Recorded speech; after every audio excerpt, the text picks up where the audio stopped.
পুরনো বন্ধু সাগরকে কিছু টাকা ধার দিয়েছিলেন শাহাদাত। সেদিন সাগরের ফোন পেয়ে পাওনা টাকা নেওয়ার জন্য দুপুরে বের হয়েছিলেন শাহাদাত। এরপর থেকে মোবাইল বন্ধ।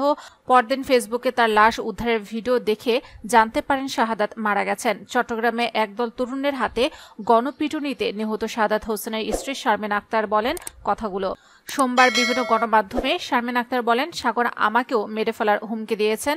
আমি বর্তমানে স্বামীর বাসায় থাকছি না। আমি 3 মাসের অন্তঃসত্ত্বা। এই সময় স্বামীকে হারালাম। আমার স্বামীকে যারা মারলো আমি তাদের বিচার চাই। শাহাদাত হোসেনের মৃত্যুর শোক কাটিয়ে উঠতে পারেনি শারমিন আক্তার। শনিবার শাহাদাতকে পিটিয়ে মারার ভিডিও ফেসবুকে ছড়িয়ে পড়ে। 20 সেকেন্ডের এই ভিডিওটিতে দেখা যায় শাহাদাতকে উড়াল সড়কের নিচে 2টি খুঁটির সঙ্গে বেঁধে রাখা হয়েছে। এই সময় গান গেয়ে তাকে মারধর করছেন একদল তরুণ। ভিডিওটিতে মারধরের শিকার ব্যক্তি যে শাহাদাত সেটি শনিবার রাতে পুলিশকে নিশ্চিত করেছেন শারমিন আক্তার। শাহাদাত ছিলেন ফুলমন্ডি এলাকার ভ্যান চালক। শারমিন আক্তার বলেন, সেদিন দুপুরে সাগরের ফোন পেয়ে বাসা থেকে বের হয়েছিলেন শাহাদাত। সাগর আমাকে মেরে ফেলার হুমকি দিয়েছে। আমি বর্তমানে স্বামীর বাসায় থাকছি না।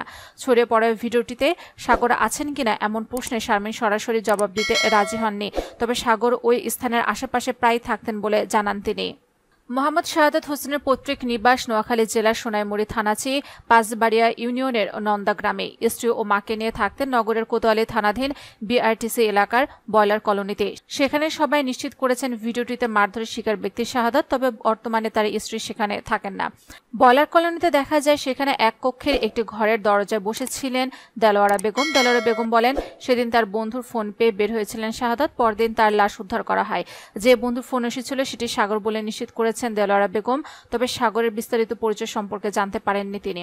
এদিকে এই ঘটনায় জড়িত কয়েকজনকে শনাক্ত করেছেন বলে জানিয়েছেন পুলিশ।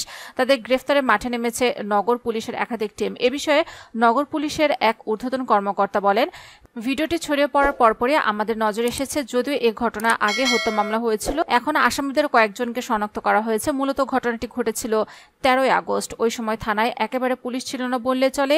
এটির সুযোগ নিয়েছে দুর্বৃত্তরা।